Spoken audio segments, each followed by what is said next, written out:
देश में घूम घूम के उन्होंने कहा कि मैं पूरे देश से पूर्ण बहुमत की सरकार बनाना चाहता हूं, क्योंकि देश ये गठबंधन की राजनीति करते करते थक गया है। देश की उन्नति रुक गई है, देश को आगे बढ़ाना है, इसलिए बजाय गठबंधन की राजनीति के एक दल की सरकार बना के मानेंगे। ये उनका कॉन्फिडेंस और ये उनके हनुमान भक्त पूरी फौज भाजपा वाली, आपको अपने आप के लिए ताली बजाओ। आपने सबने असंभव काम किया। जो मैंने राजेश सोनकर के लिए कहा, जो जज साहब के लिए कहा, असंभव काम, लेकिन ऐसा काम ये केवल विश्वास के भरोसे होता है। हमने सबने देखा क्या दौर आया।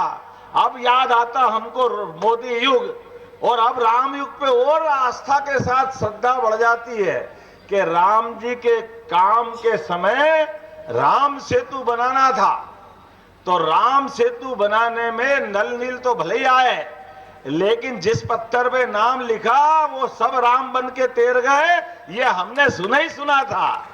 और ये मोदी युग है, मोदी लिखा तो सब तैर गए, ये भी हम आनंद के साथ देख रहे हैं। ये भी उसी काल का चमत्कार है। किसी को भी मोदी युग में टिकट दो, भगवान की दया से उत्तर से दक्षिण तक, पूरब से पश्चिम तक, हर जगह फतेह ही फतेह, जीत ही जीत, जीत ही जीत। अब आपको रिकॉर्ड पे रिकॉर्ड बढ़ाना है, अपने कॉन्फिडेंस को हिमालय से ऊंचा करना है, अपने आत्मविश्वास को जगाना है, हर घर मोदी की राम राम पहुंचाना है। बोला जय श्री राम। हमको केवल एक ही काम करना है, ये जो हमारे किए गए काम, माननीय मोदी जी के किए काम, एक एक काम की याद दिलाना है। कितने प्रकार के काम एक व्यक्ति कर सकता है, कोई अंदाजा तो लगा लो। सरकार की आपाधापी में और बहुत सारे काम बताने में कई जरूरी काम छूट जाते। जैसे आप बताइए, मैं विक्रमादित्य की नगरी से आता हूं और देवास भी उसके आसपास है। विक्रमादित्य का एक पक्ष न्याय के लिए भी जाना जाता है कि हमारे यहाँ पर विक्रमादित्य का न्याय, उनकी न्यायप्रियता। और विक्रमादित्य तो क्या, अपन तो हरिश्चंद्र से जोड़ते हैं, सनातन संस्कृति वाले जोड़ते कि नहीं जोड़ते हरिश्चंद्र से।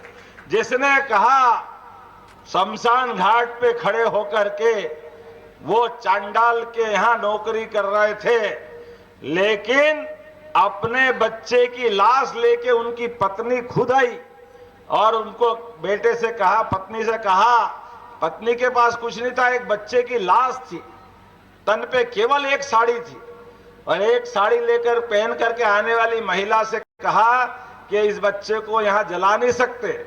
तो उन्होंने कहा क्यों? बोले इसका टैक्स लगेगा। उनकी पत्नी की आंखों में आंसू आ गए।